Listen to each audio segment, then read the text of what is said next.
जमीन भर है, आसमान अभी बाकी है।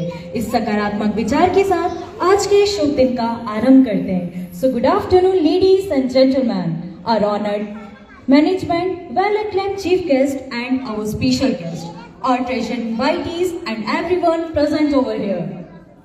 हमारी संस्था पार्स एआई अलायंस विज्ञान, प्रौद्योगिकी और शिक्षा के क्षेत्र में कार्यरत है, जिसका उद्देश्य व्यवसाय और आम जनता को आधुनिक सेवाएं प्रदान करना है।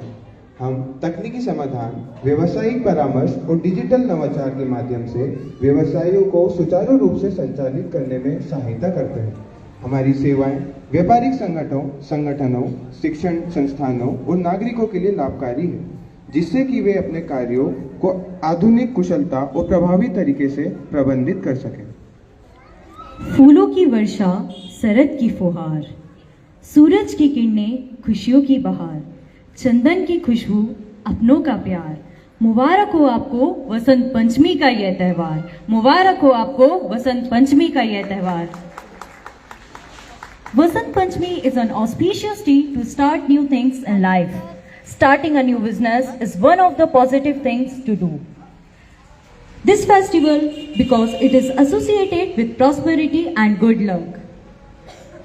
सरस्वती महाभागे विद्ये कमल लोचने विद्या रूपे विशालाक्षी विद्याम देहि नमोस्तुते विद्याम देहि नमोस्तुते।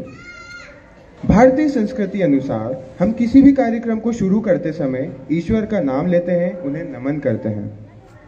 As a tribute to Goddess of Knowledge, Ma Saraswati, I would like to invite all the dignitaries for the lighting of the lamp. So please welcome.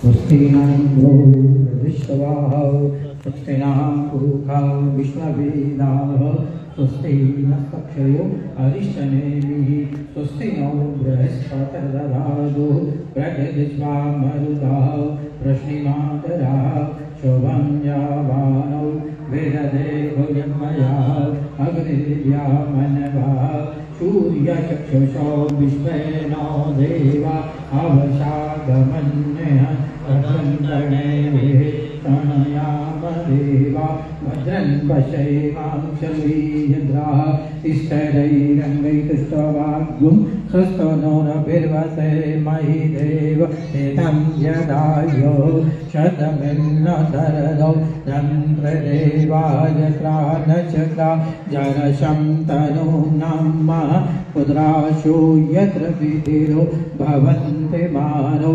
मध्यारीर्वदायर्यन्त्यो आदितिद्योरदितिरन्तरिक्ष मदितिर्माता शपिता सपुत्राः विश्वे देवाः अदितिः पञ्चजनाः आदितिर्जातमदिर्जनिध्यं यो शान्तिरन्तरिक्षगुं शान्तिः पृथिवी शान्तिरापः शान्तिरौषधयः शान्तिः वनस्पतयः शान्तिर्विश्वे देवाः शान्ति ब्रह्म शान्तिः सर्वगुं शान्तिः शान्तिरेव शान्तिः शामा शान्तिरेवि।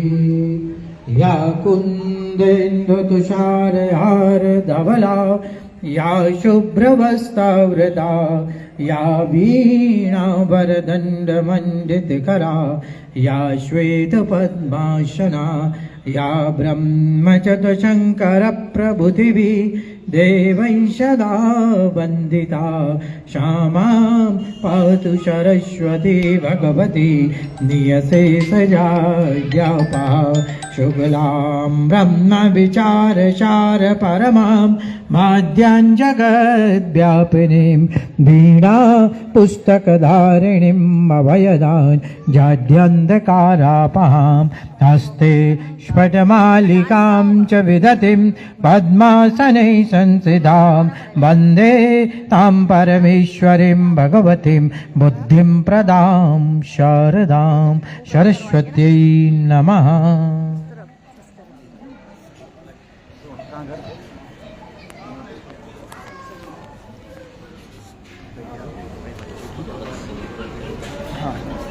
भाविका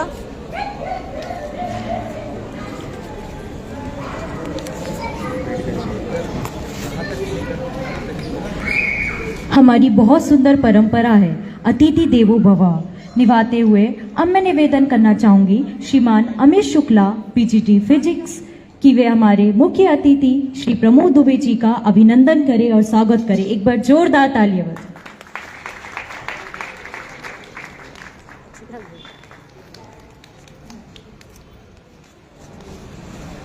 वो तो ले लीजिए भैया। साथ ही मैं श्रीमती पूजा पारसाई जी को भी निवेदन करूंगा कि वे आए और डॉक्टर पूजा चतुर्वेदी जी का अभिनंदन करें। एक बार जोरदार तालियों से स्वागत करें हमारे आज के चीफ गेस्ट का।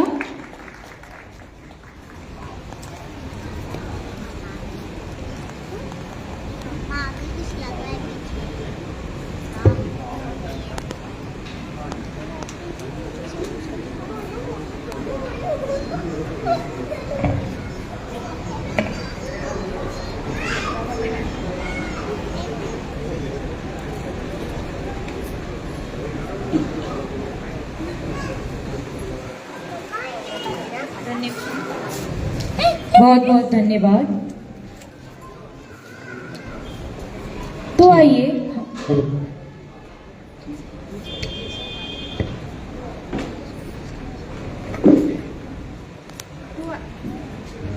हेलो तो आइए हम सभी चलते हैं इस यात्रा पर जो अज्ञान से ज्ञान की ओर लेकर चलती है। जैसे ही ज्ञान की बात आई सबसे पहले माँ सरस्वती हमारे मन में ही आई। वैसे तो हर जुबान पर विराजित है पर आज वे स्वयं कुमारी पाविका के रूप में मंच पर आए। एक बार जोरदार तालियां हो जाए हमारी कुमारी पाविका के लिए।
Wow, what just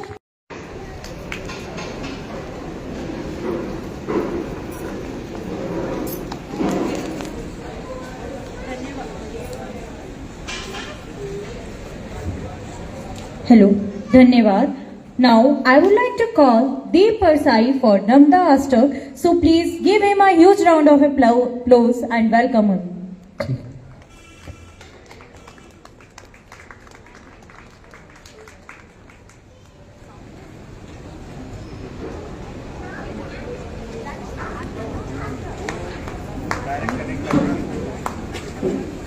ये कनेक्ट करना है, ये कनेक्ट हो जाएगा।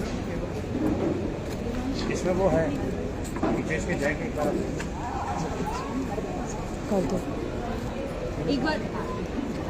एक बार जोरदार तालियों से स्वागत करें देव और देवांशी का. कनेक्ट कर दो ये कनेक्ट कर दो। कॉर्ड लग जाएगा ना उसका देव इसका कॉर्ड लगता है ना।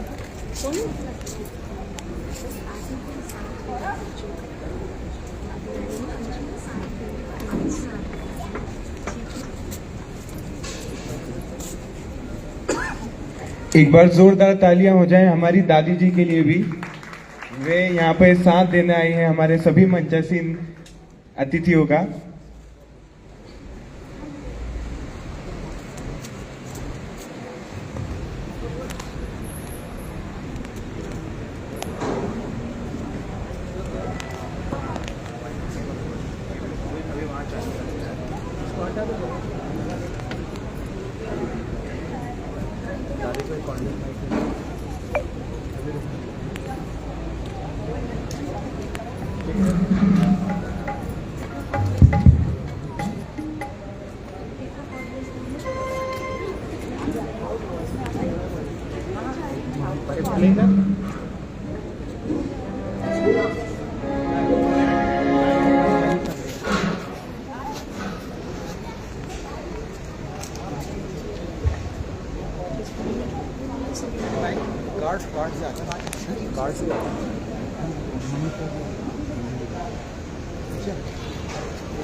Hello hello hello hello hello hello.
कालने ये सदा पठन्ति ते निरन्तरं नयान्ति दुर्गतिं कदा सुलभ्यते दुर्लभं महेश धाम गौरवं पुनर्भवानरानवे विलोकयन्ति गौरवं त्वदीयपादपङ्कजं नमामि देवि नर्मदे नमामि देवि नर्मदे नमामि मातु नर्मदे।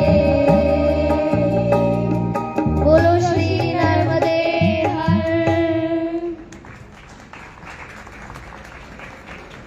बहुत खूबसूरत, बहुत खूबसूरत। एक बार जोरदार तालियां हो जाएं हमारे इन दोनों बच्चों के लिए। साथ ही में इनका साथ देने वाली इनकी दादी के लिए भी एक बार फिर से तालियां हो जाएं। इन्हें देखकर एक बात मैं बोलना चाहूंगा, जिस घर में कार हो या ना हो चलता है, बट जिस घर में संस्कार होते हैं वे बहुत आगे तक जाते हैं। एक बार जोरदार तालियां हो जाए। Now I would like to call Mr. C.A. Pratik to throw the light on the vision of Pars AI Alliance and its technical areas. Please give a big round of applause. Welcome sir. Hello, नमस्ते। सबसे पहले तो बसंत पंचमी की आप सभी को हार्दिक हार्दिक शुभकामनाएं। और जिस तरह से आज हम इस मॉडर्न वर्ल्ड में रह रहे हैं, टेक्नोलॉजिकल वर्ल्ड में रह रहे हैं, जिस तरीके से mobile is a important part of our life, mobile एक बहुत इम्पॉर्टेंट पार्ट बन चुका है, उससे ज़्यादा इम्पॉर्टेंट पार्ट बन चुका है हमारे बच्चों का। Nowadays, full education is on the mobile, laptops and technology, and we have to integrate it towards the technology and IT involvement. मैं बहुत सौभाग्यशाली हूँ और जो कि मुझे यहाँ ये अपॉर्चुनिटी दी गई है, और हम सभी एज अ समाज के बहुत सौभाग्यशाली है कि हमारे बीच अनूप भैया और सिद्धार्थ परसाई जी और अनूप परसाई जी ने एक स्टार्टअप स्टार्ट किया है जो कि पार्स AI अलायंस है, जो कि ना जो हमारी सोसाइटी है यहाँ पर थोड़ा बहुत बिजनेस को प्रमोट नहीं किया जाता, ITs को प्रमोट नहीं किया जाता है, बट जिस तरीके से जो सोसाइटी जो हमारी समाज है उसमें एक अपलिफ्टमेंट लेके आए, एक टेक्नोलॉजिकल अपग्रेडमेंट लाए हैं, तो उसके लिए बहुत बहुत धन्यवाद कि भैया आप लोगों ने एक बहुत अच्छा स्टार्टअप करी है। और दूसरी चीज है कि ना बच्चों को आज के समय में मेजर कंसर्न पेरेंट्स का क्या है कि ना कि जो मोबाइल है, कि आज पूरा एजुकेशन, पूरी इंडस्ट्री मोबाइल लैपटॉप से वर्क कर रही है और हमें इसमें इंटीग्रेटेड होना बहुत जरूरी है और सही तरीके से इंटीग्रेट होना है। मोबाइल मेजर कंसर्न क्या हो चुका है आजकल, it is a part of distraction to the students. तो पार्स अलायंस जो स्टार्टअप है उसका थोड़ा सा मैं इंट्रोडक्शन देना चाहूँगा। और जो पार्स अलायंस जो हमने एक स्टार्ट किया है, इसमें है ना integration of the artificial intelligence and education industry, इसमें जो वर्क कर रहे हैं, जिसमें कि है ना मॉडर्न टेक्नोलॉजीज पे वर्क कर रहे हैं। मॉडर्न टेक्नोलॉजी जैसे कि artificial intelligence, quantum computing, cyber securities, academic enhancement, और जो कि अप्रोच मेथड्स के थ्रू हम इंटीग्रेट करेंगे। एक्चुअली आप सभी यहाँ पर पेरेंट्स हैं और आप सभी यहाँ पर है ना अपने बच्चों का एक मेजर कंसर्न बन चुका है कि मोबाइल में वो लोग क्या देख रहे हैं, क्या कंटेंट देख रहे हैं। It is a major part, और वो उसको एज अ टूल यूज कर रहे हैं कि डिस्ट्रैक्शन यूज कर रहे हैं। एक बहुत बड़ा मेजर इशू बन चुका है बच्चों का कि जो कि ना आज Instagram, Snapchat, TikToks and all other social media stuffs, जो कि बच्चे उसको ज़्यादा लाइक कर रहे हैं ना कि एजुकेशन को। और ये भी बहुत इंपॉर्टेंट है आज के मॉडर्न सोसाइटी, मॉडर्न कल्चर के हिसाब से कि हमें ना मोबाइल को इंटीग्रेट करना बहुत ज़रूरी है हमारे पार्ट में। हम भी 1 घंटे मोबाइल बिना रह नहीं सकते एज अ पेरेंट्स, तो और बच्चों तो उससे बहुत ज़्यादा इंटीग्रेटेड जुड़े हुए हैं। तो जो कि ना पार्स AI है जो स्टार्टअप है, इनका वर्क ये है कि है ना हम इसके टेक्निकल पॉइंट ऑफ व्यू पे मैं थोड़ा सा फोकस करना चाहूँगा कि जो कि मॉडर्न एजुकेशन है, इसमें है ना जो मॉडर्न एजुकेशन में हमें मोबाइल को इंटीग्रेट करना है। मोबाइल को इंटीग्रेट करके पूरी परफॉर्मेंस रिपोर्ट, एकेडमिक्स को जोड़ते हुए बच्चों को डिस्ट्रैक्शन से बचाना है और डिस्ट्रैक्शन को बचाते हुए उसको बच्चों को एजुकेशन प्रोवाइड करना है। तो it is a major vision of our company Parse AI। और इसमें है ना इंटीग्रेशन ऑफ द टेक्नोलॉजी जो कि इन टेक्नोलॉजी इंटीग्रेट होगी मोबाइल के साथ, और full security in the safety of the बच्चों की जो इसमें फोकस रखा गया है। और जो कि जैसा कि कल बजट आया है 1 फरवरी को फॉर द फाइनेंशियल ईयर 25-26, उसमें भी गवर्नमेंट है ना एजुकेशन इंडस्ट्रीज को, आर्टिफिशियल इंटेलिजेंस को बहुत ज़्यादा प्रमोट कर रहे हैं। कल ही गवर्नमेंट निर्मला सीतारमण जी ने अनाउंस किया है कि ये major part of budget is allocated to the education, the development of the artificial intelligence, blockchain technologies and other. और कल उसमें एक अनाउंसमेंट भी किया गया है कि ब्रॉडबैंड जो कि मिडिल स्कूल्स और प्राइमरी स्कूल्स में ब्रॉडबैंड फैसिलिटीज 100% अवेलेबिलिटी करवाना है। इंटरनेट का use for the education is बहुत इंपॉर्टेंट है, तो वो भी 100% इंटीग्रेट होगा। स्मार्ट क्लास, स्मार्ट एजुकेशन से इम्पॉर्टेंट है, बच्चों को एआई के थ्रू है ना दिखाना है। और जैसा कि ना अभी चाइना ने रिसेंटली एक टेक्नोलॉजी डेवलप करी है which is a cheaper than a chat GPT. Chat GPT एक आर्टिफिशियल इंटेलिजेंस टूल है जिससे कि आजकल हर चीज़ को हम बहुत ईजिली सर्च कर सकते हैं, हर चीज़ का बहुत ईजिली सॉल्यूशंस निकाल सकते हैं। तो उसको वो चाइना ने उसको डेवलप किया है।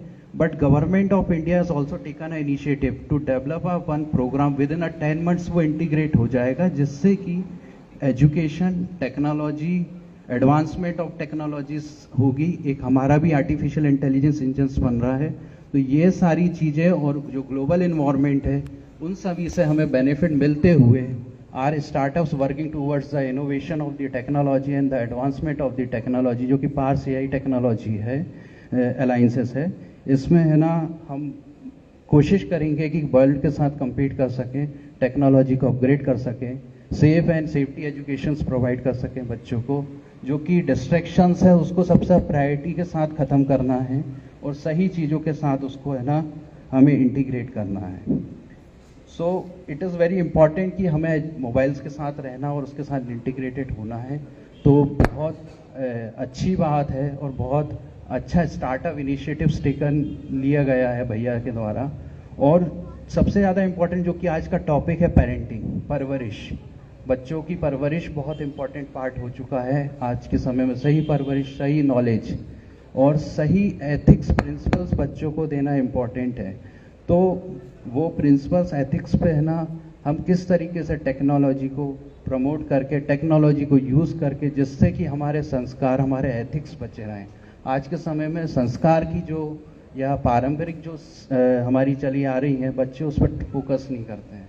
एक एडवांसमेंट टेक्नोलॉजीज इतना हो चुका है कि हर चीज़ रील्स के द्वारा और जो एडवांस चीज़ें हैं इंस्टाग्राम से, फेसबुक चैट, स्नैपचैट्स वगैरह, उस पर ज़्यादा फोकस है। आप एक जनरली नॉर्मल एग्जांपल है कि हम भी हमारे घरों में देखते हैं जब कोई गेस्ट आता है या किसी से मिलना रहता है तो बच्चे आजकल उस चीज़ को ज़्यादा प्रमोट नहीं करते। ठीक है, आए हैं गेस्ट, ठीक है, चलता है, अपन तो अपना काम करते रहो, अपनी फोकस अपनी आईटी।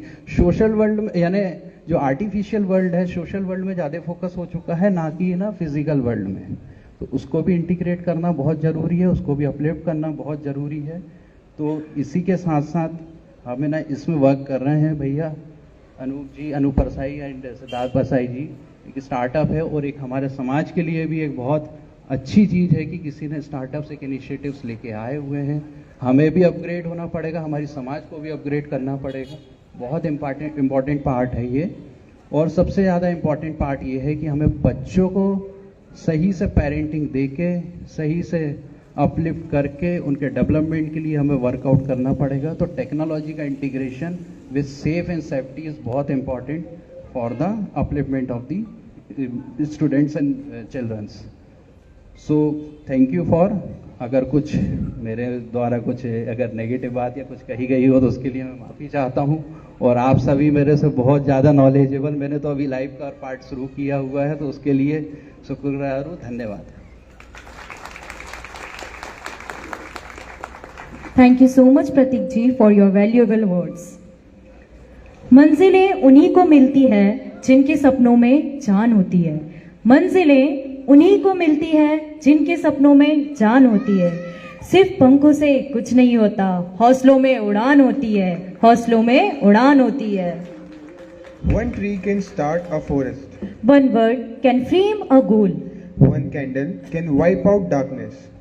अब बारी है उस शख्सियत को बुलाने की जिन्होंने कई सारी डिग्री की और अपने आप को इस काबिल बनाया और इन्होंने ये अपना नया काम शुरू किया। जी हाँ, हम बात कर रहे हैं हमारे डायरेक्टर डॉक्टर अनूप परसाई जी की। So please welcome him with a huge round of applause. धन्यवाद। सर्वप्रथम शिक्षा एवं ज्ञान के महापर्व बसंत पंचमी के पर्व पर माँ सरस्वती की चरण वंदन। इसके साथ ही आज के कार्यक्रम के हमारे मुख्य अतिथि विचार योग फाउंडेशन के संस्थापक अध्यक्ष एवं एक विचारक हमारे परम आदरणीय श्री प्रमोद दुबे जी का हम स्वागत करते हैं, वंदन करते हैं, अभिनंदन करते हैं। इसके साथ ही हमारी बड़ी बहन श्रीमती स्वाति दुबे जी का भी हम स्वागत करते हैं, वंदन करते हैं, अभिनंदन करते हैं। और साथ ही आज के कार्यक्रम में हमें सहयोग देने के लिए भोपाल से पधारी हमारी बड़ी बहन डॉक्टर पूजा चतुर्वेदी जी का भी हम स्वागत करते हैं, वंदन करते हैं, अभिनंदन। साथ ही हम आज के कार्यक्रम में उपस्थित हमारे सभी आत्मीजनों, वरिष्ठजनों एवं स्वजनों की गरिमामय उपस्थिति को सादर प्रणाम करते हैं और उनका स्वागत करते हैं, वंदन करते हैं, अभिनंदन करते हैं। जैसा कि हम सभी जानते हैं, आज बसंत पंचमी का पर्व हमारे 16 संस्कारों में शिक्षा आरंभ संस्कार के रूप में भी जाना जाता है। शिक्षा आरंभ वास्तव में हमारे जीवन के एक अमूल्य पूंजी है, जिसमें यह अद्भुत शक्ति होती है कि हमारे संपूर्ण जीवन की दिशा और दशा को निर्धारित कर सकती है। और इस शिक्षा की शुरुआत वास्तव में उस परिवेश से होती है जिसमें हम जन्म लेते हैं और लगभग 2 वर्ष की आयु में हम बहुत कुछ सीखना प्रारंभ करते हैं। और उस परिवेश जिसमें हम इस संपूर्ण शैक्षणिक जीवन का बीजारोहण करते हैं, वह हमारे माता पिता की परवरिश के रूप में फलती फूलती है और हमें अपने जीवन के लक्ष्यों को प्राप्त करने की ओर अग्रसर करती है। आज हम उसी विशेष परवरिश के अनसुलझे सवालों और उसकी अदृश्य वास्तविकताओं से आपका परिचय कराने हमारे बीच पधारे हैं भोपाल से विचार योग फाउंडेशन के संस्थापक आदरणीय प्रमोद दुबे। हम उनका पुनः स्वागत करते हैं और मैं आप सभी से आह्वान करता हूं कि आइए हम अपनी मानसिक चेतना का जागृत स्तर उन्हें प्रदान करें और यथार्थ और कल्पना के इस अद्भुत संगम में वैचारिक स्नान का आनंद लें और हम आने वाली पीढ़ी के लिए एक उन्नति का, समृद्ध भविष्य का एक मार्ग प्रशस्त करें। अब मैं आह्वान करता हूँ, मैं निवेदन करता हूँ हमारे आदरणीय मुख्य अतिथि से विचार श्री प्रमोद दुबे जी से कि वे आएँ और हम सभी का मार्गदर्शन करें और हमारी युवा पीढ़ी को एक मार्ग प्रशस्त करें। धन्यवाद।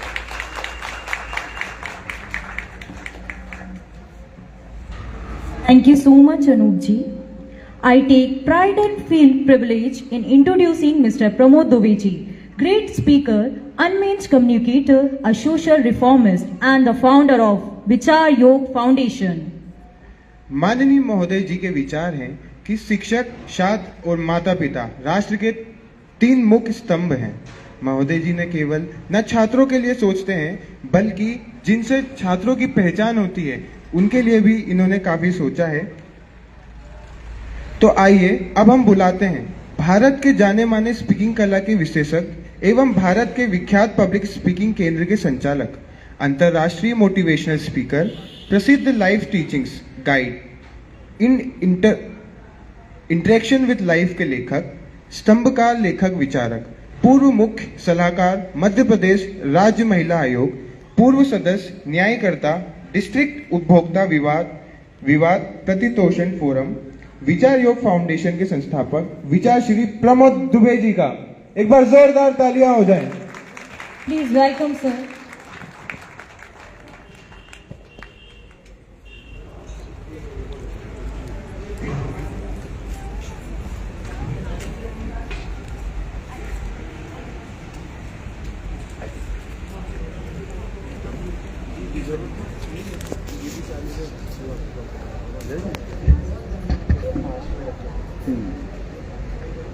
इसकी जरूरत है।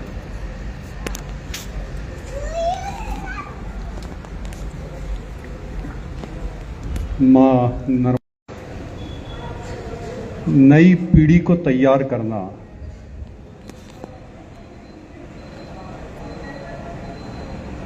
ही परवरिश है।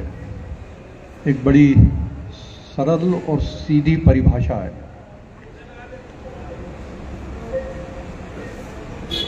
लेकिन जितनी सीधी परिभाषा ये दिखती है उतना ही जटिल ये काम है। इस समय दुनिया की सबसे टफ टास्क यदि कोई है तो वो है पेरेंटिंग। अच्छा करो तो बुरा बन जाता है, और कभी कभी बुरा करो तो अच्छा बन जाता है। बड़े विपरीत नतीजे ये पेरेंटिंग देती है।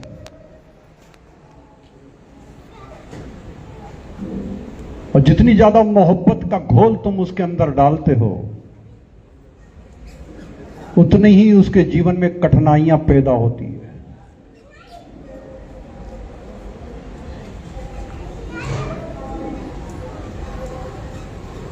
और एक ये संक्रमण का दौर चल रहा है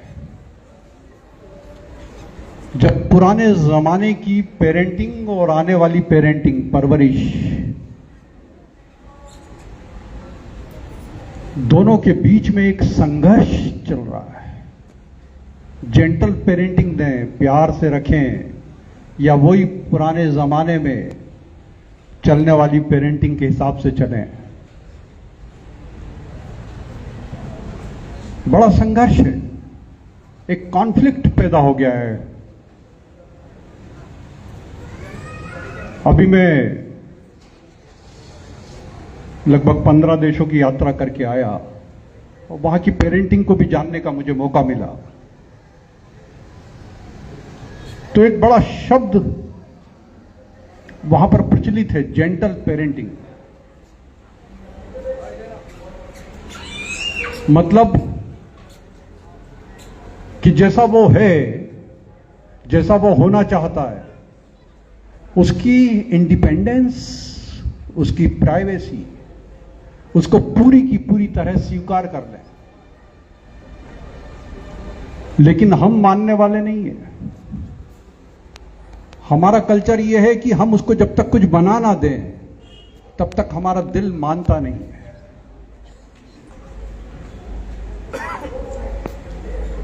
और हम इस बात में खुश है कि हमने उसे कुछ बना दिया, लेकिन हम ये भूल जाते हैं कि ऊपर वाला उसे क्या बना सकता था।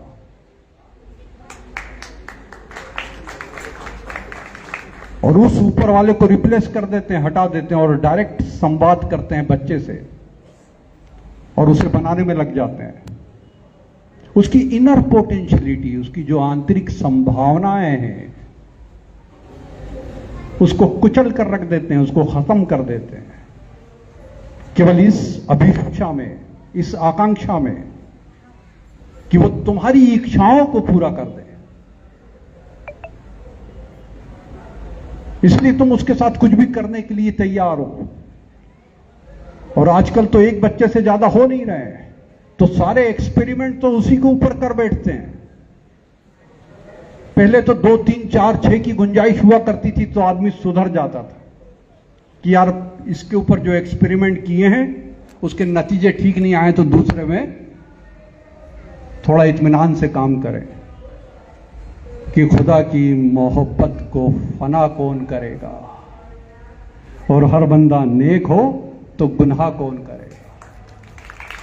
और गुनाह भी तुम किसके साथ कर रहे हो? जिसे पैदा किया उसके साथ। और एक्सक्यूज क्या है कि मिट्टी में मिला दे कि जुदा हो नहीं सकता, और इससे ज्यादा तुम्हें तेरा हो नहीं सकता। और दहलीज पर रख दी है किसी शख्स ने आंखें, और इससे ज्यादा तो रोशन दिया हो नहीं सकता। तो हालत यह है कि इस सरल और सीधी टास्क को इतनी जटिल क्यों बना दिया गया। तो मैं हमेशा कहता हूं कि जब भी तुम किसी को बनाने या बदलने की कोशिश करते हो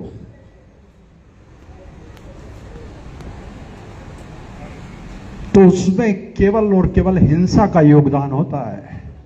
और यदि बच्चे को बनाने और बदलने की कोशिश करोगे तो बड़ा होकर बदला जरूर लेगा, क्योंकि तुमने उसे वो नहीं होने दिया जो वो होना चाहता था। और पर्सनालिटी, व्यक्तित्व का केवल छोटा सा अर्थ है कि जो व्यक्ति जो होना चाहता है वो हो जाए तो उसके अंदर का असंतोष और अशांति समाप्त हो जाती है। आप में से कई लोग होंगे जो होना चाहते थे वो नहीं हो पाए, इसलिए आज भी असंतोष में जीते हैं, अशांति में जीते हैं। तो कोशिश इस बात की आपको करना पड़ेगी कि उसके प्रति ऑर्डरली कम रहें, केवल ट्री गार्ड की तरह काम करें, उसे बड़ा होने दें, उसे दुनिया की तकलीफों से बचाए रखें, लेकिन उसे छुए नहीं। उसके प्रति ऑर्डरली ना रहे, आदेशात्मक ना रहे, क्योंकि आदेश दृष्टि को समाप्त कर देते हैं। विजन खत्म हो जाता है जब आप किसी को आदेश देते हैं। आपने देखा होगा कई बड़े अधिकारी होते हैं, वो केवल आदेश देते हैं, तो उनके जो मातहत होते हैं वो कहते हैं कि अब इसी को आदेश देने दो, हम अपने दिमाग को बंद करके रखें। और एडमिनिस्ट्रेशन में ऐसे बहुत लोगों को आपने देखा होगा। एक नए नए कलेक्टर कभी कभी आते हैं, वो केवल ये सोचते हैं कि वो जो आदेश दे रहे हैं उसी को बजाना है और आपको कुछ नहीं कहना है। तो दूसरा व्यक्ति अपने विजन को बंद कर लेता कि भाई ठीक है, इन्हीं को जो कहना है कह ले, इनको जो करवाना है करवा ले। तो आदेश दृष्टि को समाप्त कर देते। और ये घर के अंदर भी होता है। ये ध्यान रखना कि यदि आप अपने बच्चे को केवल आदेश देना चाहते हैं, समझाइश नहीं देते, उसकी काउंसलिंग नहीं करते, उसको विचार नहीं देते, केवल आदेश देते हैं, तो वो अपने विजन को समाप्त कर लेता है और केवल आपकी छाया मात्र बन जाता है, आपका फॉलोवर बन जाता है। और मैं नहीं चाहता कि कोई पेरेंट अपने बच्चे को अपना फॉलोवर बनाना चाहता हो, क्योंकि फॉलोवर केवल गुलामी की निशानी है। और राजनीति में जानते हो आप लोग कि नेता केवल गुलामों को पैदा करता है। तो क्या अपने घर में आप गुलाम पैदा करेंगे? कहते तो आप बड़े गर्व से है कि जब तक वो उसका कद मेरे कद से ऊंचा ना हो जाए तब तक मुझे संतुष्टि नहीं मिलेगी। लेकिन आपका काम उसके विपरीत होता है। आप कहते कि मेरे आदेशों का पालन करता चला जाए, आज्ञाकारी हो जाए। अब वो जो दौर गया कि जब राम को कहा गया कि 14 साल वनवास चले जाओ, और वो उन्होंने एक बार सोचा नहीं और चले गए, क्योंकि उस समय वो वैल्यूज थी कि पिता की आज्ञा का पालन करना है, प्राण जाए पर वचन ना जाए। तो वो वैल्यूज उस समय थी। लेकिन आज की जो वैल्यूज है वो पैसे में निहित होती हैं, पैसे में टिकी हुई हैं। और आज भी 14 साल बच्चा जा सकता है। ऐसा नहीं कि श्री राम ही गए थे वनवास, आज भी 16 साल भी जा सकता है। और यदि आप सही शर्त रखोगे तो 20 साल में भी चला जाएगा। बस उसे बताना पड़ेगा कि वसीयत में तेरा नाम लिख रहा हूं और ये 100 करोड़ की अमानत तेरे हिस्से, यदि तू 15 साल वनवास होके आ जाए, क्योंकि वैल्यूज बदल गई है। तो आदेश दृष्टि को समाप्त कर देते हैं और अदृष्टि निर्णय लेने की क्षमता को खत्म कर देती है। देखना, आपके बच्चे से कनेक्ट करना इस चीज को। यह सूत्र है जीवन का, सबसे बड़ा सूत्र दे रहा हूं मैं कि आदेश दृष्टि को, आदेश देते समय आप सोचना कि आदेश को रिप्लेस करना समझाइश से। आदेश दृष्टि को समाप्त कर देते हैं। अदृष्टि, जिसके पास दृष्टि नहीं होगी, आपका बच्चा आपके आदेश का पालन करने के लिए आपकी तरफ बाट जो रहा, आपके आदेश की आपकी तरफ देख रहा है, वो खुद कुछ नहीं कर पा रहा, क्योंकि उसकी दृष्टि आपने छीन ली है। आदेश दृष्टि को, अदृष्टि निर्णय लेने की क्षमता को समाप्त कर देते। अब वो निर्णय नहीं ले पाएगा। आदेश दृष्टि को, अदृष्टि निर्णय को, अनिर्णय कर्म को। जब दृष्टि नहीं होगी तो निर्णय नहीं ले पाएगा, और निर्णय नहीं होगा डिसीजन पावर। जब डिसीजन करने की क्षमता नहीं होगी तो कोई काम नहीं कर पाएगा। तो आदेश दृष्टि को, अदृष्टि निर्णय को, अनिर्णय कर्म को, अकर्म दिशा को, डायरेक्शन को।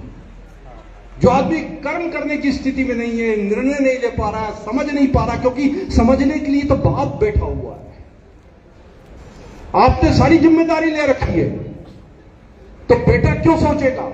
बेटी क्यों सोचेगी कि उसे क्या करना है? पिता सब करने को तैयार है आज की तारीख में।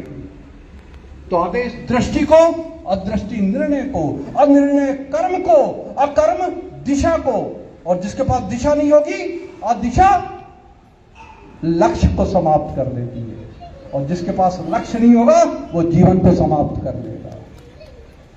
तो सीधा सूत्र है कि आदेश दृष्टि को, अदृष्टि निर्णय को, अनिर्णय कर्म को, अकर्म दिशा को, अदिशा लक्ष्य को, और अलक्ष्य जीवन को समाप्त कर देगा। तो उसके लक्ष्य को समाप्त करने की कोशिश मत करें।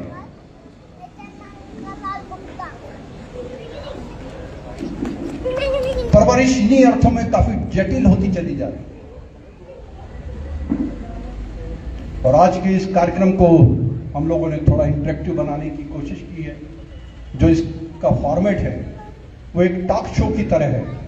डॉक्टर पूजा चतुर्वेदी यहां आई हैं भोपाल से, वो कुछ प्रतिनिधि सवाल इस सभा के अंदर करेंगी, और हो सकता है कि आप यदि उससे कनेक्ट कर पाए तो निश्चित तौर पे वो लाभदायक रहेगा, हमें भी सीखने को मिलेगा। तो मैं चाहूँगा कि इस शो को जो मूल स्वरूप है इसका, उसमें आगे बढ़ाते हैं। मैं डॉक्टर अनूप परसाई, सिद्धांत परसाई जी और पार्स एआई जो होशंगाबाद में किसी मेट्रो सिटी के स्तर का इंफ्रास्ट्रक्चर लेकर यहाँ काम करने की शुरुआत कर रहे हैं डिजिटल फॉर्मेट में, और आजकल जो कि बड़ी अनिवार्यता हो गई है, और इस अनिवार्यता के साथ हम सबको सहयोग करना हमारी मजबूरी है, करना ही पड़ेगा। We have learn to cooperate with the inevitable. जो अनिवार्य है उसके साथ सहयोग करना ही पड़ता है, और वो जीवन को ज़्यादा सरल बनाने के लिए, जीवन के विभिन्न आयामों में जो जरूरत है आपकी, उसको पूरा करने के लिए होशंगाबाद में मैं लगभग मध्य प्रदेश के सभी जिलों में गया हूँ। तो ये एक बेहतरीन प्रयास है, बहुत अच्छा प्रयास है, और ईश्वर उन्हें इसमें सफलता का मार्ग प्रशस्त करने की ताकत दे और वो आगे बढ़े। बहुत बहुत धन्यवाद।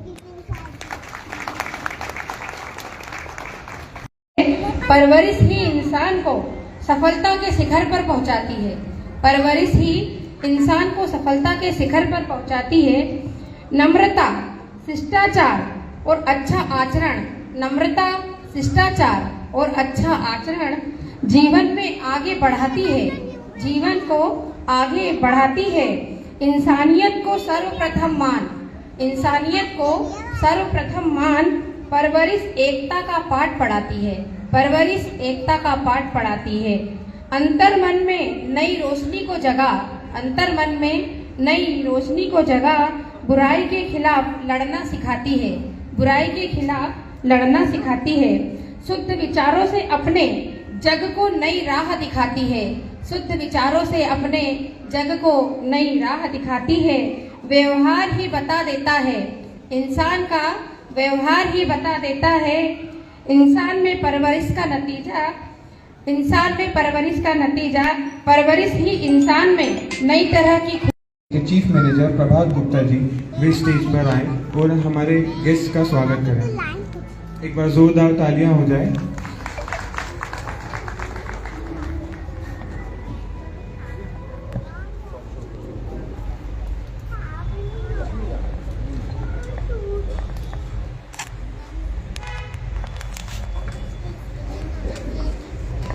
बहुत बहुत धन्यवाद सर। अब हम आगे बढ़ते हमारे कार्यक्रम की मुख्य बिंदु की ओर, जो कि था टॉक शो। उसी के लिए मैं आमंत्रित करूंगा डॉक्टर पूजा चतुर्वेदी जी को कि वे आए और आगे का कार्यक्रम अपना शो करें। एक बार जोरदार तालियों से डॉक्टर पूजा दुबे जी का स्वागत करें।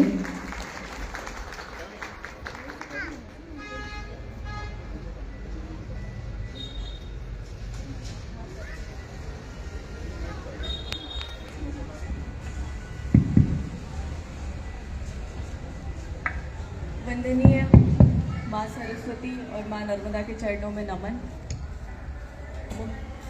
मुख्य अतिथि हमारे प्रमोद सर का स्वागत, सभी पेरेंट्स का और सभी बच्चों का भी स्वागत। आज हमारा शो परवरिश को लेकर एक टॉक। ये कभी खत्म नहीं होगा। इसका कारण इतना है कि इस जीवन में हम लोग आए हैं और अपनी अपनी पोजीशन बनाने की कोशिश करते हैं, और हर व्यक्ति चाहता है कि वो राजा की तरह बन जाए। कुछ लोग सफल होते हैं और राजा की तरह हो जाते हैं, उनके मातहत काफी लोग रहते हैं।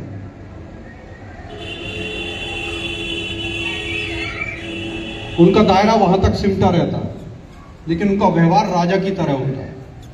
लेकिन ऊपर वाले की नजर में कोई डिस्क्रिमिनेशन नहीं है, कोई भेदभाव नहीं है। उसने जितने भी लोगों को पैदा किया सबको राजा की तरह पैदा किया और प्रजा के रूप में उनके यहां संतानें दे दी। तो जब संतान मिलती है तो वो राजा की तरह हो जाते हैं कि चलो कोई तो मिला जिस पर सारी हुक्म, सारे आदेशों को, तो ये और इसके असर, इसके दुष्प्रभाव, इसके बारे में वो कभी नहीं सोचता। और जब उसके साथ लग जाता है तो उसके साथ जो जो वो एक्टिविटी करता है, जो जो एक्सरसाइज करता है, जो जो एक्सपेरिमेंट करता है, उसके सारे नतीजे उल्टे आते हैं। और जब उल्टे नतीजे आते हैं, कभी सफल होता है, कभी असफल होता है, आपकी इच्छा के विरुद्ध चीजें आने लगती है, इसलिए आपको वो रोलर कोस्टर की तरह नजर आता है। और जीवन हमेशा रोलर कोस्टर की तरह, अप डाउन हमेशा बने रहते हैं। और ये पेरेंटिंग का एक अभिन्न अंग है, इससे आप बच नहीं सकते, या तो बच्चे पैदा ना करो। सर, ज़्यादातर लोग हमें सिखाते हैं, बच्चों को भी सिखाते हैं कि बड़े सपने देखने चाहिए। फिर छोटे सपने कौन देखेगा? और बड़े सपने पूरा करने के लिए बच्चों के ऊपर बहुत प्रेशर होता है, बच्चों के ऊपर स्ट्रेस बढ़ता है, असफलताएं भी मिलती हैं। तो इन असफलताओं को, इन आलोचनाओं को झेलने की शक्ति बच्चों में कैसे आए? जितने भी ये बाबा लोग, पॉलिटिकल लोग और ये सफल लोग कहते हैं कि बड़े सपने देखो, मेरे गले ये बात कभी नहीं उतरती। क्योंकि यदि हर आदमी बड़े सपने देखेगा तो फिर छोटे सपने कौन देखेगा? और ये दुनिया यदि चल रही है, खासतौर पे हिंदुस्तान, तो वो केवल छोटे सपनों की वजह से चल रहा है। केवल 2-4 लोगों की सक्सेस स्टोरी को देखकर ये बड़े सपने का विचार आया है। 15 करोड़ बच्चे किसी एक काम में लग जाते हैं, आईएएस बनना है और पता नहीं क्या क्या करना है, लेकिन सफलता केवल 2-4 को मिलती है। लेकिन बाकी जो है, जो बचे हुए लोग हैं, 14 करोड़ से ज्यादा, उनका क्या हो रहा है वो किसी को नहीं दिखता। और ये जो निराशा, हताशा और डिप्रेशन, अवसाद की स्थिति पैदा हो रही है, इसका आकलन कौन करेगा?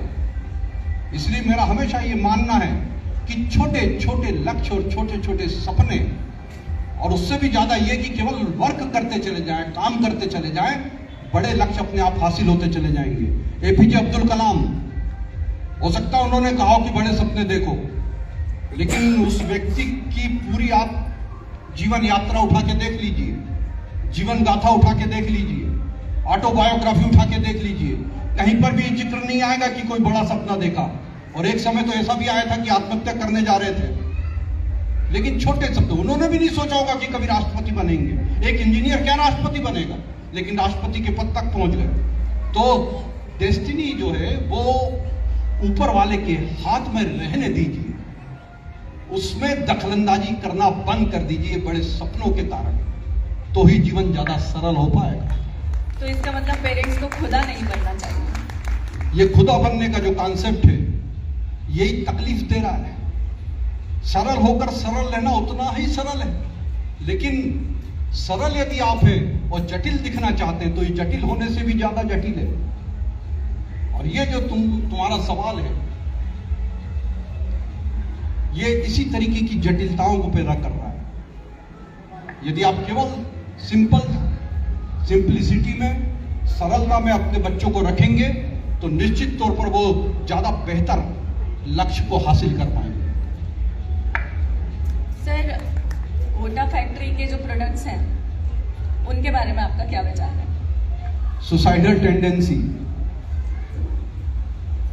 लोग अपने बच्चों को मारने के लिए कहीं भेजते हैं, मैं पहली बार देख रहा हूं जीवन में। उन्होंने कहा जब तू कोटा चला जा।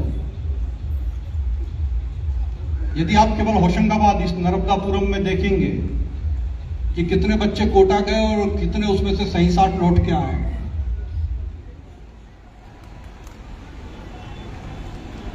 दरअसल ये जो सुसाइडल टेंडेंसी जो पैदा हो गई है, ये बच्चे इसके लिए दोषी नहीं है, इसके लिए बड़े लोगों की महत्वाकांक्षा दोषी है। और ये महत्वाकांक्षा की वजह से उनके अंदर ये निराशा और नेगेटिविटी का दौर चालू होता है और जो आत्म हिंसा की प्रवृत्ति में बदल जाता है। मैं एक बात जरूर इस मौके पर कहना चाहूंगा, एक सॉल्यूशन देना चाहूंगा। आप अपने बच्चों को दो चीजें जरूर दें। एक, उनमें ललित कलाओं का विकास करें। ये डिप्रेशन से लड़ने की सबसे कारगर दवाई है। शायद इसके पहले आपने कभी सुनी नहीं होगी, लेकिन यदि वो ललित कलाओं में पारंगत हैं, संगीत में पारंगत हैं, तो दीगर कलाकारी में पारंगत हैं, तो ये जितना आत्म सुख देता है उतना ही दुख से परे रखता है, निगेटिविटी से दूर रखता है। पहली चीज। दूसरी चीज, उसे अनौपचारिक वातावरण में रहना सिखाएं।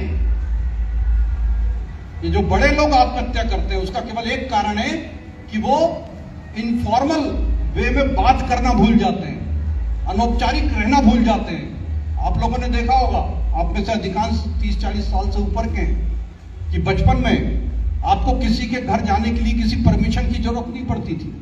अपने दोस्तों से बात करने के लिए किसी परमिशन की जरूरत नहीं पड़ती थी। आप लोगों के यहाँ खाना खा के आ जाते थे और घर में बता देते थे कि आज पड़ोसी के यहाँ खाना खा के आ गए। लेकिन अब वो दौर नहीं रह गया। हमने सिस्टम ऐसा विकसित कर लिया है कि वो आपको एकांत की तरफ लेकर जाता है, एकाकीपन, अकेलेपन की तरफ लेकर जाता है। और ये अकेलापन ही आपका दुश्मन है और यही आपकी निगेटिविटी और आत्महिंसा की प्रवृत्ति को बढ़ाता है। तो ये दो चीज जरूर दें बच्चों को। वो जब भी अकेलापन महसूस करेंगे, ये दो चीजें उससे बाहर निकालने में उनकी मदद करें। सर, अब मैं अपना अगला सवाल पूछूंगी जो ज्यादातर लोगों का सवाल है कि बच्चों को मोबाइल से कैसे बाहर निकालें। पहले तो पेरेंट्स मोबाइल उनके हाथ में दे देते हैं, लेकिन ये जो चिराग का जन है ये वापस अंदर कैसे जाएगा। अभी मैं एक बाबा जी को सुन रहा था, उनसे किसी ने पूछा कि साहब दाढ़ी किस दिन बनाना चाहिए, तो उसने जवाब दिया उसका। फिर उसने पूछा छोटी उंगली का नाखून कब काटना चाहिए, तो उसने उसका भी जवाब दिया। तो मैं तुम्हारी हर बात का जवाब दूंगा ये जरूरी नहीं है। देखो, मोबाइल जीवन की अनिवार्यता है। मेरी जगह कोई और होता तो तुरंत बता देता मोबाइल ऐसा करना चाहिए, दबा के रख देना चाहिए, उसको ये सिखाना चाहिए, वो सिखाना चाहिए। नहीं, उसको मोबाइल दो, उसको मोबाइल चलाने दो, मोबाइल चलाने के नियम उसको बताओ, उसका एटिकेट सिखाओ उसको। मोबाइल छीनो मत उससे।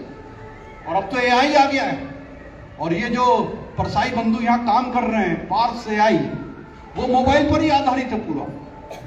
सारे एप्लीकेशंस मोबाइल पे चलेंगे, आपका जीवन मोबाइल पे चलेगा। पुराने जमाने में आदमी सोचता था कि मेरे घर में एक डॉक्टर होना चाहिए, फिर सोचता था एक इंजीनियर होना चाहिए, फिर सोचने लगा एक कलेक्टर होना चाहिए। लेकिन आज व्यक्ति सोचता है कि एक ऐसा बच्चा भी पैदा करो जो केवल मोबाइल में सारे काम करता रहे दिन भर।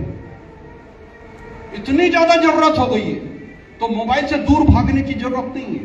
वो जीवन की अनिवार्यता है और उस अनिवार्यता से सहयोग करने की जरूरत है। You have learn to cooperate with the inevitable. जो अनिवार्य है, जो जीवन का हिस्सा बन चुका है, उस जीवन के हिस्से को सहयोग करना आपको सीखना पड़ेगा। आप रात में सोते हैं, कुत्ते भौंकने लगते हैं, आपकी नींद उड़ जाती है, आप पत्थर लेके उनको दूर तक भगा के आते हैं, फिर सोने की कोशिश करते, कुत्ते फिर चले आते हैं और ज्यादा भौंकने लगते हैं, आपकी पूरी नींद हराम हो जाती है। लेकिन यदि आप उसको स्वीकार कर लें, उसके विरुद्ध खड़े ना हो, उसको एक्सेप्ट कर लें, तो आपकी नींद भी बची रहेगी और कुत्ते का भौंकना भी जारी रहेगा। यदि मोबाइल को भी स्वीकार कर लिया आपने और उसको विनियमन, उसके रेगुलेशंस, उसके नियम यदि आपने बना लिए तो मोबाइल भी बना रहेगा, जीवन भी बना रहेगा और कभी हताशा नहीं आएगी। और दोषी तो पेरेंट हैं। आजकल बच्चे पैदा होते हैं और मैं हॉस्पिटल में कभी कभी जाता हूं तो बच्चा भी पड़ा है और उसके बाजू में मोबाइल भी रखा रहता है और धीरे धीरे उस बच्चे के जीवन का अनिवार्य अंग, अभिन्न अंग हो जाता है वो मोबाइल, क्योंकि पेरेंट्स दोनों कामकाजी है और सबसे सरल है। पहले टीवी खोल देते थे, आजकल मोबाइल दे देते हैं। और एक पड़ोसी पे जरूर नजर रखना है, अपने रिश्तेदारों पर। वो आते हैं और देखते 3 साल का बच्चा मोबाइल खेल रहा है तो बड़ी तारीफ करते हैं, तो ज्यादा फूलने की जरूरत नहीं है। और तुम्हारा बच्चा तो कितना अच्छा मोबाइल चला रहा है, वाह। और आप बताते हैं उसको, अरे साहब ये तो बंद भी कर लेता है और चालू भी कर लेता है और जो बोलो वो खोल लेता है, हर एप्लीकेशन जानता है, अभी 3 साल का है, ये आप गर्व से बताते हैं। तो ये मृग तृष्णा, ये मृग मरीचिका, ये अंधापन, ये आंखों के आगे छाया हुआ पर्दा, इसको आपको हटाना पड़ेगा। और इस तरीके से खुश होने की जरूरत नहीं है। इत्मीनान रखें, उसको बड़ा होने दें, सरलता से बड़ा होने दें। आजकल तो ICSE करके एक नया स्कूल सिस्टम आया है, वो कहता 12 साल तक के बच्चों तो कुछ करने की जरूरत ही नहीं, उसको दिमाग से फ्री रखो। मुझे ठीक लगता है। आप भी कम से कम 8 साल तक के सब्र रखो, धैर्य रखो। 8 साल तक उसको कुछ करने की जरूरत नहीं है, दंडित भी मत करो और चिंता मत करना, वो कहीं नहीं जाएगा। जो 8 और 10 साल तक के तो खूब तेजी से आगे चलते हैं, और जो 10 साल और 8 साल तक के सुषुप्त था, कछुए की तरह था, वो 15 और 17 साल की उम्र में आगे निकल जाता, और वो 8 और 10 साल का जो जीनियस था वो स्पाइल्ड जीनियस बन जाता। जब शिक्षकों की बात आती है तो सबसे ज़्यादा सबसे सर्वश्रेष्ठ शिक्षकों में मैं मानती हूँ भगवान श्री कृष्ण को, जिन्होंने अर्जुन को संघर्ष के क्षेत्र में भी शिक्षा दी। उनके उपदेश आज की परवरिश में किस तरीके से काम आ सकते हैं? आदि गुरु श्री कृष्ण, आदि चिकित्सक, मनोचिकित्सक श्री कृष्ण, जिन्होंने अर्जुन को गहरे अवसाद से बाहर निकाला। युद्ध के मैदान में खड़ा हुआ व्यक्ति, और हर व्यक्ति आज की तारीख में युद्ध के मैदान में खड़ा है और उसको एक मार्गदर्शक की जरूरत है, एक श्री कृष्ण की जरूरत है। तो आपको उसके एप्टीट्यूड को पहचानना पड़ेगा, उसके रवैये को पहचानना पड़ेगा, उसकी क्षमता को पहचानना पड़ेगा, उसके स्वभाव को पहचानना पड़ेगा, और उसके हिसाब से उसको उतनी स्वतंत्रता देनी पड़ेगी। तब वो अपने व्यक्तित्व को प्राप्त कर पाएगा, मतलब जो होना चाहता है वो हो पाएगा। यदि आपने उसको सप्रेस किया, दबाने की कोशिश करी, तो वो आपके प्रति आक्रामक हो जाएगा। 16 साल की उम्र में नोट करके रख लो। और आप कहोगे कि मेरा बच्चा मेरे ही प्रति आक्रामक है। अभी मैंने एक सर्वे किया, 20% बच्चे अपनों के प्रति आक्रामक हैं। क्योंकि उन्होंने उनकी इंडिपेंडेंस और उनकी प्राइवेसी में इतना ज्यादा दखल देके रखा है कि वो हिंसा वो बर्दाश्त नहीं कर पाते और वो बदला लेते हैं बड़ा होकर। और हम कहते हैं कि देखो आजकल बच्चे सुनते नहीं हैं, हमें अकेला छोड़ दिया। तो जब श्री कृष्ण ने अर्जुन से कहा, तो गीता तो अधिकांश लोगों ने पढ़ी है, लेकिन जो मुझे सबसे ज्यादा सूत्र पसंद है, मैं चाहूंगा कि वो बच्चे को देने की कोशिश करें, और वो है स्वधर्मे निधनम श्रेयः। मतलब अपने स्वभाव से जीना और फिर मर जाना, चाहे जल्दी मर जाओ। स्वधर्मे निधनम श्रेयः, वो श्रेष्ठ है। अपने स्वभाव में रहते हुए यदि मर भी गए तो वो श्रेष्ठ है। पर धर्मे भयावह, लेकिन दूसरे के स्वभाव से। और हम क्या करते हैं, वो मौसी के बेटे को देखो कितना आगे निकल गया, बड़े भैया के बेटे को देख, और तू क्या कर रहा है? अरे उसे करने दो ना भाई, क्या कर रहा है? 2 पैसे कम कमा लेगा, चिंता की बात नहीं है। हो सकता 2 ज्यादा कमा ले, और कभी कभी तो ऐसे भी लोगों को मैंने देखा है, एक बहुत बड़ा आदमी है, पूरी जिंदगी उसने अपने छोटे बेटे को गालियां दी कि बड़ा बेटा कितना अच्छा है देखो, और बड़े बच्चे के लिए सब कुछ किया। वो ह्यूस्टन में बस गया है, अमेरिका में, और छोटे बेटे ने पान की दुकान खोल ली भोपाल में। और अब वो बोलते देखो जीवन कितना चमत्कारिक है, कितने विपरीत नतीजे देता है। और अब वो बोलते हैं कि यही है जो कुछ है, बुढ़ापे की लाठी।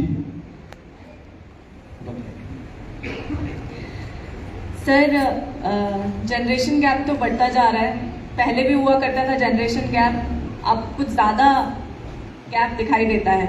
बच्चे भी अपने फैमिली के साथ नहीं रहते, कई बार काम के सिलसिले में या यूं भी परिवार एकल होते चले जा रहे हैं। ऐसे में बुजुर्गों का अकेलापन बढ़ गया है, तो बुजुर्ग पेरेंट्स इस चीज़ से कैसे सामंजस्य करें? देखिए, जनरेशन गैप होशंगाबाद की क्या स्थिति में तो नहीं जानता, लेकिन यहाँ भी वैसा ही चीज हो रही होगी, बच्चे बाहर सर्विसेज में होंगे। जनरेशन गैप, पीढ़ी का अंतर, ये पहले भी था,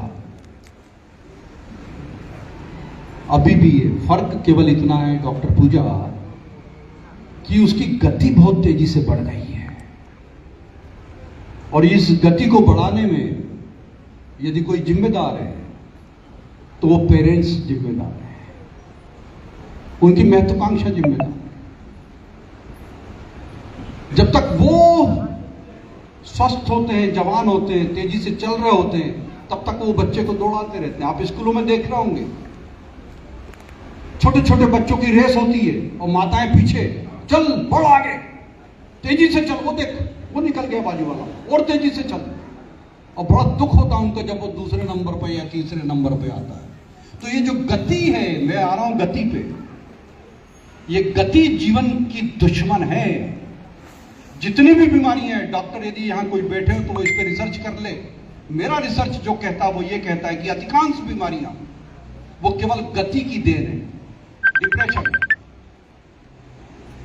डायबिटीज, हाइपरटेंशन, ये सब गति की वजह से। गति यदि बढ़ जाए जीवन में, आप किसी से काम ले रहे हैं, आपकी गति बहुत तेज है, आपका सोचने का तरीका बहुत तेज है, और जिससे काम ले रहे हैं यदि वो धीमी गति से काम करता है तो आपको उसके ऊपर क्रोध आने लगता है, आप धैर्य खो बैठते हैं।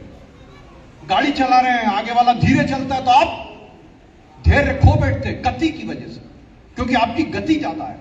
आप बच्चे की गति को बढ़ा देते हैं कि बढ़ो, तेजी से चलो, और आगे जाना है, और आगे जाना है। और जब वो अपनी गति पूरी बढ़ा लेता है और जब दूसरे सिस्टम में चला जाता है और तेज गति से चलने लगता है, इस दौरान जो 10-15 साल बीत जाते हैं, उतने में जो बाप की गति है वो धीरी हो जाती है। अब वो 55 और 60 साल का हो गया है, 65 साल का हो गया है। बेटे की गति तो बढ़ा दी थी, अब जो 60 और 65 साल का होता है उसके बाद कहता है अपने बच्चे से कि बेटा अब बनता नहीं है रे, आ जाओ वापस। और वो कहता है कि पापा आपने घोड़े की तरह दौड़ाना सिखाया था, तुम सिस्टम में आ गए, इससे निकल नहीं सकते, एक्सीडेंट हो जाएगा, पीछे वाला मार देगा नहीं तो आगे वाला लपेट लेगा, बीच में रहना पड़ेगा, गति से चलना पड़ेगा। हाईवे देखा ना आपने, वो हाईवे पर डाल दिया आपने। तो वो कहता है कि घोड़े की तरह चलना तो आपने सिखाया है, और आप कह रहे कि गधे की तरह फिर से आ जा, तो बड़ा मुश्किल है, तो वो लौट नहीं पाता है। इसमें उसकी गलती बिल्कुल नहीं है। और यदि अड़ोसी पड़ोसी ये बोलते हैं कि देखो अस्थियों का विसर्जन भी दूसरे लोग कर रहे हैं, तो चिंता मत करना, 15 साल बाद सब लोग समझ जाएंगे इस सिस्टम को और इससे सहयोग करने लगेंगे, जब उनकी अस्थियां भी वैसी जाएंगी। जिस हिसाब से करियर की एज बढ़ रही है, बच्चे भी अपने करियर चूज कर रहे हैं, उस दिशा में शादी की उम्र में देरी होती जा रही है, और अरेंज मैरिज की दुर्गति तो आप जानते ही हैं सर, तो आपके क्या विचार हैं इस पर? अरेंज मैरिज, आप में से कितने ऐसे लोग हैं जिनके घर में अरेंज मैरिज नहीं हो रही है आजकल? थोड़ा एक आध वैसे ही हाथ उठा दो। अरेंज मैरिज, पहले सब कुछ आप डिसाइड करते थे, जीवन विपरीत को जन्म देता है, ये ध्यान रखना। पहले बेटे से पूछने की जरूरत ही नहीं थी, वो आपके निर्णय प्रक्रिया में भागीदार नहीं था। आपने कभी सोचा ही नहीं, और पिछले 150 साल ऐसे ही निकल गए। जो करना था, जो मन में आ रहा था, सब किया आपने, और उसने शेयर्स स्वीकार किया, और आज उसकी निर्णय प्रक्रिया में आप शामिल नहीं है। अब उसको जो करना होता है वो कर लेता है, अब आप शामिल नहीं है। वो आके केवल बताता है कि इससे करना है, और आपको उसको स्वीकार करना पड़ता है। एक्सेप्टेंस के अलावा कोई दूसरा है ही नहीं, विकल्प ही नहीं बचा है। और अभी एक बड़ा उदाहरण आपने देखा होगा, शत्रुघ्न सिन्हा ने इस सदी का सबसे बड़ा स्टेटमेंट दिया। उसने कहा अभी बेटी की शादी के बारे में मुझे नहीं पता चला है, हो सकता बुलाए तो जाऊं। और उसने बुलाया। ईश्वर से दुआ करो कि आपके बच्चे भी आपको बुलाए। सर, जैसे जैसे समय आगे बढ़ रहा है, देखने में आ रहा है कि माता पिता और गुरु का सम्मान कम होता जा रहा है। ऐसा क्यों हो रहा है सर? माता पिता का सम्मान तो इसलिए कम हो रहा है क्योंकि वो समझाइश की वजह ऑर्डरली हो गए, आदेशात्मक हो गए बच्चों के प्रति। दूसरा, बहुत ज्यादा इंटरफियरेंस, इंट्रूडर, ट्रेसपासर उनकी आइडेंटिटी, उनकी इंडिपेंडेंस और उनकी प्राइवेसी में दखल देने लगे। और उसका कारण केवल इतना है कि छोटा परिवार दुखी परिवार, छोटा परिवार दुखी परिवार। आज मैं बोल के जा रहा हूं ये सूत्र, शायद अभी हिंदुस्तान में किसी ने बोला नहीं होगा, मैं पहली बार बोल रहा हूं। छोटा परिवार दुखी परिवार, क्योंकि अब एक बच्चा है, ज्यादा से ज्यादा 2 बच्चे हैं, तो सारे एक्सपेरिमेंट उसी पे करना है। अब जब वो बड़ा होता है तो उसको लगता है कि इसने मेरा जीवन तो बर्बाद कर दिया, कहीं का नहीं छोड़ा। यदि वो कुछ थोड़ा बहुत बन भी गया तो ये मत समझना कि उसने अपनी डेस्टिनी प्राप्त कर ली जो ऊपर वाले ने लिखकर भेजी थी। वो ऊपर वाले का लिखा हुआ तो आपने मिटा दिया और आप ही खुदा की तरह हो गए, और आपने जो स्क्रिप्ट उसके लिए बनाई उस स्क्रिप्ट पर उसको आगे बढ़ा दिया। वो जो होना चाहता था वो हो नहीं पाया, तो वो बदला लेता है। तो इसलिए माता पिता का सम्मान कम हो गया, गुरु का भी बोला। देखिए, पहले ज्ञान केवल आने का एकमात्र रास्ता था, वो था एक्सपीरियंस, अनुभव। आपकी इज्जत केवल इसलिए थी क्योंकि आपके पास अनुभव था। आपकी अनुभूति आप जब उसको देते थे, आपके अनुभव जब आप उसको देते थे, उसके आधार पर बने हुए विचार जब आप उसको ट्रांसफर करते थे, तो वो इज्जत करता था, क्योंकि उसके पास विकल्प नहीं था, विकल्प नहीं था। तो गुरु का बड़ा आदर था। आप लोगों ने तो देखा होगा, जब आप टीवी देखते हैं, महाभारत देखते हैं, रामायण देखते हैं, तो सफेद सफेद दाढ़ी वाले, ऐसा कोई गुरु देखा जो बिना दाढ़ी का हो? किसी ने नहीं देखा। सारे सफेद दाढ़ी वाले, सफेद बड़े बड़े बाल वाले। क्यों? वो इसलिए क्योंकि उनको अनुभव था। वो दाढ़ी नहीं है, वो अनुभव का सिंबल है कि ये व्यक्ति अनुभवी है, इसके पास ज्ञान है, अनुभव है, इसके पास ज्ञान है, ये गुरु है। तो जो व्यक्ति 75 साल का हो गया, सफेद दाढ़ी हो गई, सफेद बाल हो गए, वो वानप्रस्थ जाता था और बच्चों को सिखाने का काम करता था, गुरु हो जाता था। क्यों? क्योंकि उसके पास अनुभव का ज्ञान था और वो उसको डिस्ट्रीब्यूट करता था, बांटता था। लेकिन आज ज्ञान फिंगर टिप्स पर है, और बच्चे तैयार होकर आते हैं, और बच्चे आकर क्लास में पूछते हैं, सर सिंगापुर सिटी है कि देश है, कंट्री है, जरा बताओ तो। और मास्टर कहता रुक जाए, कल बताऊंगा। अरे बोले रहने दो, मैंने पता करके आया। अब इसका क्या सम्मान होने वाला है? तो व्यवस्थाएं बदल गई है। अब आप केवल इंफॉर्मेशन के आधार पे शिक्षण नहीं कर सकता। आज बसंत पंचमी की बात चल रही थी। अब आप अपनी विजडम के आधार पे,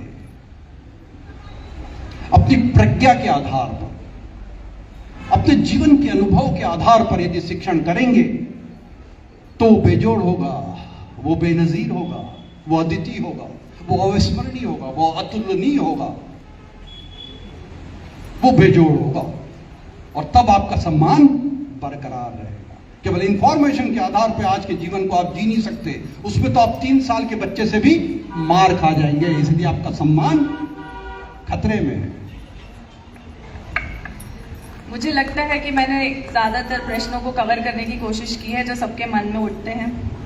फिर भी हर कोई अपने अपने एक्सपेरिमेंट कर ही रहा है अपने बच्चों पे, तो अलग अलग पथ बतलाते सब, पर मैं यह बतलाता हूँ, राह पकड़ तू एक चला चल पा जाएगा मधुशाला। तो ऐसी कौन सी राह है सर जिस पे चल के परवरिश को सॉर्टेड कर सके? ओके, मैं कुछ सूत्र देता हूँ। ये मेरे ख्याल से हम अंतिम सवाल कर रहे हैं,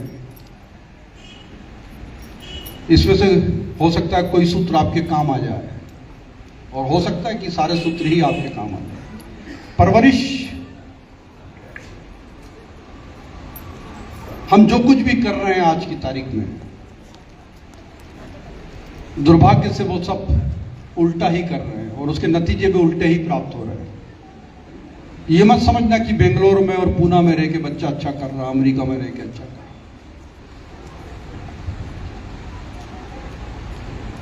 आंतरिक स्थिति आप लोग भी जानते हैं, मैं भी जानता हूं।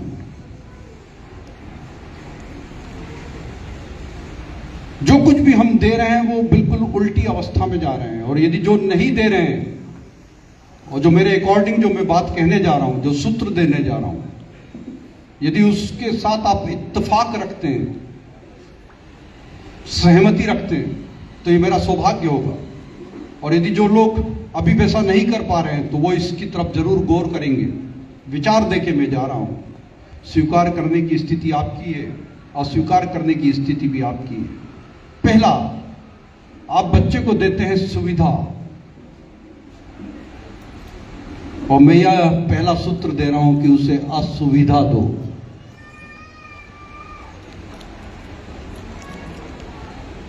दूसरा, आप उसे देते हैं सुरक्षा, और मैं आपसे कह रहा हूं कि आप उसको असुरक्षा दो।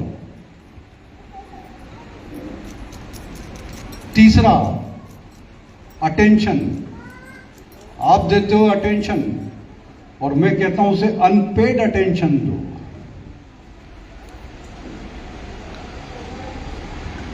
उसे पता नहीं चलने चाहिए कि आपने अटेंशन दी। आप उसे सम्मान और स्वाभिमान की बातें बताते हैं, मैं कहता हूं उसे अपमान को सहने की शक्ति दो।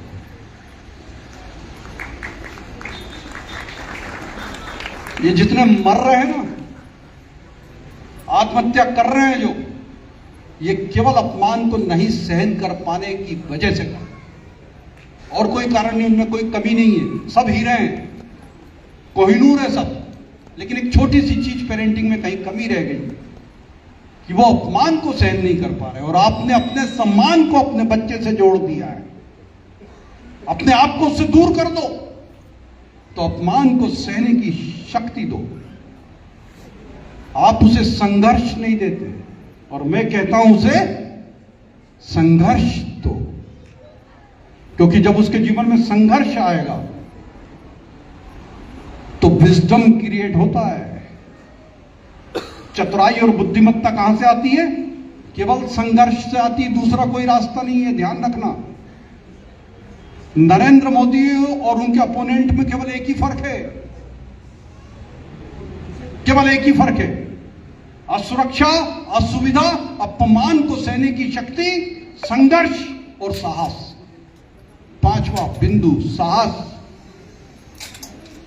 साहस दो उसको, और उसको विपरीत की यात्रा करने की कवायद दो। जीवन में विपरीत, यदि तुम अमीर हो और सौभाग्य है, दुर्भाग्य से तुम्हारे यहां पुत्र रत्न हो गया है, पुत्री आ गई है, तो एक डायरेक्शन तो उसने देख लिया अमीरी का, सौभाग्य से, लेकिन उसको विपरीत की यात्रा करा, उसको गरीबी को देखने का भी अवसर दो। बड़ी अजीब बात बोल रहा हूं, लेकिन ध्यान रखना, क्योंकि केवल सेगमेंट में देख पा रहा है वो, जो गरीब के यहां पैदा हुआ वो भी सेगमेंट में देख पा रहा, टुकड़े में, एक टुकड़ा देख पा रहा जीवन का, गरीबी को देख पाए, लेकिन अमीरी को भी देख लेगा तो दूसरा सेगमेंट भी देख लेगा, और जब दोनों यात्रा कर लेगा तब वो टोटलिटी में चला जाएगा, समग्रता में चला जाएगा, पूरे जीवन को देख लेगा। और जब पूरे जीवन को देख लेगा और जो दो विपरीत को देख लेता है उसके अंदर विजन डेवलप होता है। क्या डेवलप होता है? विजन, दृष्टि पैदा होती है दो विपरीत को। क्यों? क्योंकि विपरीत में दृष्टि इसलिए पैदा होती है क्योंकि विजन एक कंपैरेटिव टर्म है जो दो विपरीत अवस्था में ही पैदा होता है। कितने ही बड़े अमीर हो, यदि केवल अमीरी दिखाई तुमने तो उसका जीवन अधूरा रह जाएगा, और इसके लिए वो हमेशा आपको दोष देता है। तो आज के सत्र को आप लोगों की विनम्र सहमति से यहीं मैं समाप्त करने की आज्ञा चाहूंगा। और ये मेरा सौभाग्य है कि मां नर्मदा की इस पावन भूमि पर मुझे आने का अवसर मिला, सभी अपने लोगों के बीच में एक बार पुनः स्मरण होने का अवसर मिला। आप लोगों के प्यार, स्नेह के इस सौभाग्य को मैं जीवन भर अपने साथ रखूंगा और ये मेरी अमिट धरोहर रहेगी।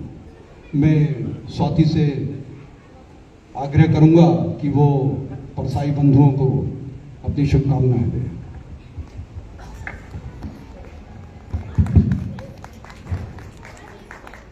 आप सभी को आज नर्मदा के इस पावन तट की बसंत पंचमी की बहुत बहुत शुभकामनाएं। आज जो शुभारंभ हुआ है वो इतना हर्ष और उल्लास के साथ है कि उसको कुछ कहना बहुत मुश्किल है। बहुत अच्छा लगा कि बच्चों ने एक नए काम का शुभारंभ किया, तो उन लोगों को तो बधाई है ही कि बच्चे नए सोपान चढ़े, नया कुछ करें। पर बच्चों के साथ साथ मैं उनके माता पिता को बहुत बहुत बधाई देती हूँ जिन्होंने बच्चों को इस काबिल बनाया। तो आज बच्चों के साथ अब उनके माता पिता के लिए जोरदार तालियां बजाएं। इन्होंने बहुत अच्छे से, बहुत व्यवस्थित तरीके से बच्चों का पालन पोषण किया और उन्होंने इस नए काम का शुभारंभ किया। इसलिए सभी माता पिता, उनके साथ सभी माता पिता को बधाई जिन्होंने इस कार्यक्रम में आकर सहयोग दिया और वो कार्यक्रम को सफल बनाया। जब हम कोई कार्यक्रम करते हैं और अभी हम लोग आए सुबह, तो मुझे ऐसा नहीं लगा कि ये एक परिवार का आयोजन है। सबके चेहरों पे जो उत्साह, उमंग था, सबको देख के लगा कि नहीं, आज सभी लोगों का कार्यक्रम है। इसलिए आप सभी लोग बधाई के पात्र हैं। धन्यवाद। पूजा इसको कंक्लूड करें। इस कार्यक्रम पार्स एआई अलायंस, हमारे आयोजक और हमारे एंकर्स को स्पेशली बहुत बहुत थैंक यू। सभी श्रोताओं का बहुत धन्यवाद कि आपने हमें इतने धैर्य के साथ सुना और असुरक्षा, असुविधा जैसे सूत्रों को मुझे लगता है आप अपने साथ ले जाएंगे और अपने जीवन में इसे लागू करने का प्रयास करेंगे। अंत में मैं सभी को बहुत बहुत थैंक यू कहना चाहती हूँ। Thank you.